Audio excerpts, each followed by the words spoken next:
Alright guys, welcome back. We got another war in Season 41. This is the penultimate war, right? Second last one. War number 11. So we're going to start off on path 1 with Apocalypse, putting in some big work.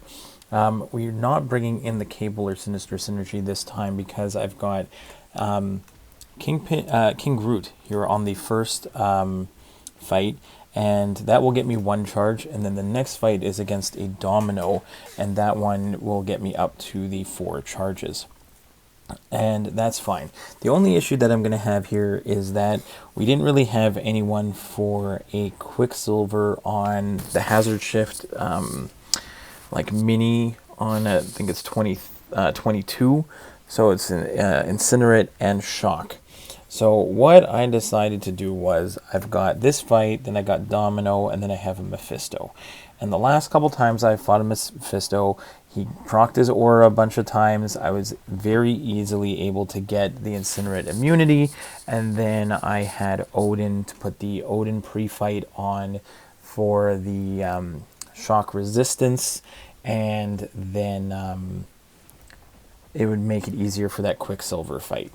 So the issue is going to be that it didn't work out exactly as planned. I could have easily, it was just very disappointing because I don't end up getting the Incinerate immunity, and I end up just wasting a ton of items, which was completely unnecessary, especially because we kind of got outclassed in this particular war. It was over pretty early. We were taking our time sorting out our fights, if you want to call it that, and the other team had like a blitz through it super fast. So I did speed up the fights a little bit because it's another 13 fight war. Lots of fun action in this one, but we're gonna see where the issues are. So this Domino fight, sometimes it can go really well, sometimes not so well. It depends on how many times she decides to proc those critical failures, which do happen. So I even lose some health on this fight. I know some guys have been asking about Apocalypse and healing him up and how much it's costing. It is quite the last couple wars have been a little rough. Most of the time I've been able to also, if you can stagger some fights in between, like if you use Apocalypse then somebody else and then Apocalypse, you can get some free healing back, because that's his signature ability, is that he gets healing for every fight that you don't use him in, and then you can get a bunch of healing back. But here, against this Mephisto on Masochism, we've done this one, Masochism Strike Counter. We've done similar fights like this before. But you can see here, I'm trying to slow play it, but I'm boosted up from the first 2 fights, especially that Domino. That fight there, I did not want to get clipped on, obviously. I'm trying to stay close to him while he's got the aura active. So I did try to stay close to him, but it's like 9 seconds that you have to have it. So I am trying very much so while he's got the aura active to stay close to him. I could have thrown a special 3 at any point, and this is just going to be so stupid on my part. Not the smartest decision, but I was thinking it was going to help me. So last time I got clipped by like the very end of his special 1, and it didn't do that much damage to me, but I got an Incinerate on me. Instead, I end up just letting him throw like a special 1 right into me, and I take a boatload of damage. Don't get the Incinerate off. Don't get the Incinerate immunity here. So right there, he hits me. I don't get the Incinerate immunity, and he's got from the strike counter. He's hitting so hard that I almost die, which is very stupid. And then I have to throw the special 3. So I tried really hard to make this one easier, and I kind of underestimated on this one how much there's an ability accuracy for debuffs on me that reduces my ability accuracy, and Quicksilver puts on a ton of debuffs on me. Also, he's not putting any Incinerates on, but like the Incinerate immunity I'm gonna get. That's fine, and it really wouldn't have made much of a difference because I end up getting it anyway pretty fast. But it's the shocks. I'm not taking a ton of damage from the shocks, but what happens is my ability accuracy is done, and I'm not getting a lot of parries. And I end up getting stuck taking a whole bunch of block damage from his special 2. He was not very trigger happy on the special 1. I take a huge combo to the face. This is definitely not my best Quicksilver fight. I think because if I would have had much better health pool and I hadn't wasted all my stuff on that, I probably should have used maybe just the power start boost, get the concussion off early. Instead, it was really hard to get the concussion up because I kind of needed the specials to gain my spacing. Even with some of the evade charges that I end up getting, it just got really ugly way too fast, and I just don't have enough in the tank to take down this Quicksilver, and I end up reviving and healing, mainly because I need to use Apocalypse for more fights. So another super unnecessarily expensive war for me, especially looking back at it, and we got our butts kicked in this one. So it was just a real pain on this one. So we're gonna go in and finish it. This will be the only death that I have on this war, and normally that would be fine. If you would have thrown a few more special ones, that I think would have been a lot better. I should have been a bit more patient on this fight instead of trying to be super aggressive. But again, with the aggression prowess, I kind of had to do a bit of both. So we do get Quicksilver down here. We're gonna hop onto the other account. We got the main account, rank 5. Like maxed out Doc Ock here against Sasquatch. It's always fun to be able to throw the Doc Ock on here. And again, even my parries, again, sometimes like I need parry heavies here to work well. Really no concern about this fight whatsoever, but there are a few times where I think it doesn't work exactly how I would like. But there we go. We're just going to parry heavy. Very easy fight. There's no armor ups on Sasquatch, so there's really nothing to worry about the node. There we get the nice triple debuff on. We just need to get a parry heavy there. That's a good chunk of damage. Now he's, we have to just be careful of his, I pushed him up against the wall and it gave him an armor up. And I was worried about, now that he has the armor up, I have to be a little extra careful there. But that's fine. We get another parry heavy and he's done before any damage is done. Next is the Nebula portion of the war. So Nebula is going to come in and do a couple fights for us. We're going to take Nimrod, and like we do normally, we are just going to build hold block and build up to 20 shock charges. Once we are over like 4 or 5 shock charges, Nimrod is shut down for the rest of the fight. So I don't have to worry about the node whatsoever. The only thing I need to make sure that I do is that I get over 2 bars of power before I parry and go into special 2, because if you do it beforehand, then when you you lose the ability accuracy reduction when you parry and put the shocks onto him, and then he can power lock you and you won't have enough time to double up the shocks. So always go past. Now we got Omega Sentinel on node 24. Again, the only thing that I have to do on this one is at the beginning of the fight, don't trigger Dex, back off right away, get the 4 or 5 shocks on.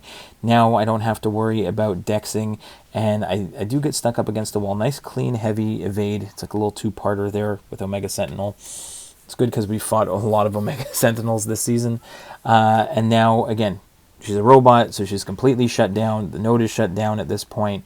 So I am just going to go ahead and build to almost 20 charges, as close as I can. Once I get to 2 bars of power, there I'm going to go ahead, parry 36 shocks. Goodbye, Omega Sentinel.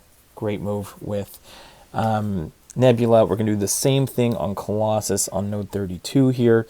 This is the Thorns node. When they have an armor up, you bleed. We don't. We're a robot ourselves. We're bleed immune. So we're going to do the exact same thing. Hold block, build to 20 charges. Colossus has tons of immunities now, but not shocks. So we can go ahead. We're glancing a lot. Doesn't really matter. We're just doing the same thing. We're up to 12 charges. We're going to hold heavy, get as many as we can. Or hold block, holding block. Then we're going to go ahead there, 18 into 36, and goodbye, Colossus. Now we're going to move on to Path 1 in Section 2. We had a Kingpin on the Reinvigorated Unblockable. So this is going to be an Apoc fight. And again, we put on just a regen boost just to get some extra healing in here. And we're not taking tons of damage from Kingpin, which is fine, but I still have one more Apocalypse fight left. So I do want to make sure that I don't take too much extra damage. I want to stay far away from his special 2. And he can't shrug off Apocalypse's debuffs, which is great, so I can manage his the healing he gets. And also I prefer not to push him unblockable. So I kind of fix my spacing throughout it and realize that I don't have to dash back 2 times in a row and trigger the never back down, which is you dash back twice. There you see I dashed back once, held it, dashed back again, but then I did it anyways. So I'm building up to a special 2. I want to get all 4 debuffs on so I can mitigate his healing, try and keep him below the threshold, like the 10 regens. There we get a nice heavy counter off of his special, and another heavy, and then he's just about done. So there, nice clean evade on his special 1 without triggering the never back down. Goodbye, Kingpin. Next up on node 40, we've got the Buffet Penny Parker, and we are going to do this one, again, reinvigorated, unblockable Buffet. We're going to do this one with Magneto. Magneto is going to completely shut down Penny. Again, we're going to back off right away, make sure the magnetism is on before we start the fight. And then I'm just going to parry heavy. I could, at some point, I do go ahead and hit into the block to remove the charges on Penny, but for the most part here, you can just see parry heavies. I'm boosted up. I'm absolutely shredding this Penny here. Even this one here, I'm going to counter with a heavy attack. I can't get parried, but I can get power burned. You can see there, like, the auto block doesn't parry me, but I can, or like, I don't think I get parried anyway, but I didn't lose a lot of power there. So then I decide, okay, I just want to make sure that I get to my special 3. So I'm going to go ahead and back off a little bit, make sure that I can try and get to it, knock down, get the last few charges off. As long as Penny wants to play nice and turtle up. I probably could have ended it with a special 2, but it's okay. We're going to just build up here, and goodbye with the special 3 is absolutely going to wreck it. And then we have, I think, node 46 at the top of section 2 is a Nick Fury. Now, Nick Fury with Apocalypse, strike counter, block penetration, and never back down. The sloped armor we don't have to worry about because he doesn't have the armor ups, but he is a global defender, so we do have to worry about those flourish charges. Sometimes we can take advantage of them and use it to push him to special 2s. Other times we need to hit into his block to get rid of them. But right off the bat here, again, you can see I'm just trying to see if he will turtle up. I'm triggering the regen, which is not great. I go for a little intercept there, triggering more flourish charges, so I figure might as well push him to a special 2 there. But again, I'm backing up. I have to refresh my debuffs, but I just want him to turtle up there. Finally, he turtles up. I'm able to remove the flourish charges. He throws that special 1, gets a whole bunch of them back. We're going to remove them again, and then try and build up to a special 2. That is the goal here, build a special 2, and try and get him out of this first phase. I know he's going to get rid of my debuffs there, and now we just have to make sure that we play smart in this phase. Again, he's got the flourish charges, and there I mess up my intercept. I lose my invulnerability boost. He goes unblockable. I'm taking some. I'm going to get bleed immunity. I'm going to get I'm going to get the disorient immunity on me. There it is. But that's fine. Actually, I don't think we ended up getting the bleed immunity. That's fine. So we get the disorient immunity. One more combo, and Apocalypse manages to take down this beefy Nick Fury. Now in the boss circle, we went with, on like node 48, I took Nebula against this Immortal Abomination. Very tricky one with this node where you get like the falters on you, which can be really annoying. So I was trying not to have him like trigger buffs. Then you have to have heavy attacks. I'm just trying to hold my block and build up to my 20 charges.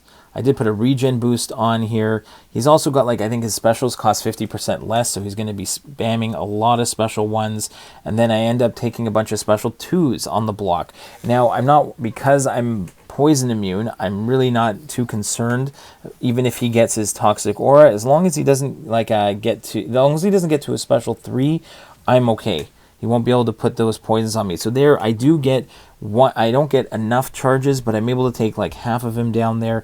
And now I'm trying to do the exact same thing. I'm just, okay, I'm going to take that special 2 on the block. It allows me to, again, hit into his block, push him to the other side of the map. I am keeping tabs on myself just to make sure, like, I don't, that I don't worry, like, that I have any issues with the falter. So there I'm on falter here, so I'm just holding block. Nice little evade on the corner. I managed to get myself off the wall, take another special 1 on the block. Now I just need to get to 2 bars of power here. I'm going to do it into a special 2. And let's see how much we get. 40 shocks on him. He almost goes down, so now I'm just going to go ahead and parry and get a few hits in to finish the fight. So I'm not going to try and build up anymore. We just want to get it over with. So goodbye, Immortal Ibom. Really happy with that fight in the end. Not my favorite. I wasn't my favorite one going in. And then the last one here, we're going to do the same Aarkus fight again with Wiccan. And again, I do have an invulnerability boost on because there's a good chance that he goes to special 3. Again, beauty part with Wiccan is that he can block unblockable hits from Cosmic Champions if you dash back and hold block and have your resistance up. So if he does throw a special 2 here that's unblockable, I can block it. The only problem is right after this special 3, I try to go for a parry because we do have the guidance boost on, so we can't shrug off my parries. But right there, boom, no parry. We just get to take a combo to the face. So I'm going to go quickly and try and... I wanted to throw the special 2 there. We're going to throw it here. And he is absolutely melting away. But it made me a little nervous there. But there you go. Another war in the books. See you in the next one, guys. Bye-bye.